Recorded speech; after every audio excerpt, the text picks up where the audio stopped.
y a 3 mois l'une des candidates de la Star Academy, qui était enceinte de son 4e enfant, a subi une fausse couche. Un événement traumatisant sur lequel elle est revenue sur Instagram.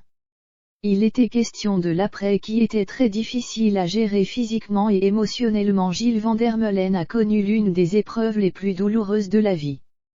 Fin juillet, la jeune femme de 33 ans, révélée en 2005 dans l'émission Star Academy, a avoué à ses abonnés qu'elle avait fait une fausse couche.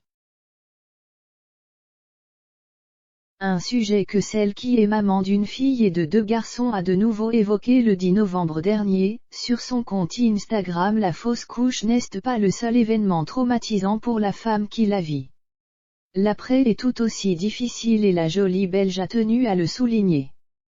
Il est en effet synonyme de stress intense et d'angoisse, notamment à cause des remarques qu'elle doit subir depuis 3 mois. On lui a fait remarquer qu'elle avait l'air fatiguée et amaigrie, on lui a demandé si elle n'était toujours pas enceinte ou d'arrêter d'y penser par exemple. Oui, en fait je suis fatiguée, je suis épuisée même moralement, je suis triste et déçue chaque mois. J'ai envie de pleurer dès que je vois la grossesse de quelqu'un d'autre. Oui, je suis impatiente, je pense qu'à ça et ça me torture l'esprit. Oui, j'ai 1 milliard d'interrogations et d'incompréhensions alors que je mets absolument tout en place chaque mois pour que ça fonctionne, a-t-elle écrit. Jill sait qu'en tant que personnalité publique, elle doit toujours avoir l'air de bonne humeur.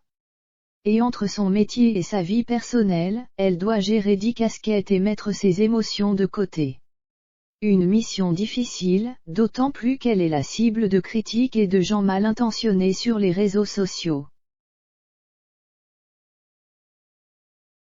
L'après est aussi pénible que le moment du drame, parce qu'il est constitué uniquement de doutes et d'attentes péniblement longues 3 semaines par mois. C'est très lourd pour le bien-être émotionnel d'une personne. Il faut arrêter de mettre une pression supplémentaire dans les discours auprès des femmes qui sont dans cette attente.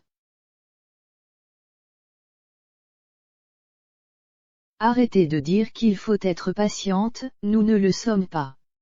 C'est impossible quand il s'agit d'une envie aussi forte et aussi importante, a-t-elle poursuivi. Quand Jill aura le bonheur de retomber enceinte, elle ne manquera pas d'en parler à ses proches et ses abonnés, 3 mois plus tard.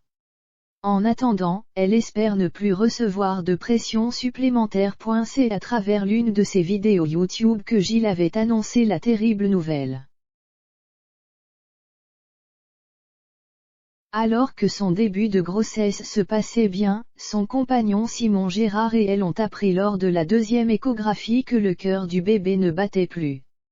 Sous le choc, j'ai l'impression que les minutes durent une éternité et je ne dis mot. Et puis je craque, je panique, je fonds en larmes toujours nue sur cette table avec ce satané masque sur ma bouche qui m'empêche de respirer entre chaque sanglot, avait-elle notamment confié.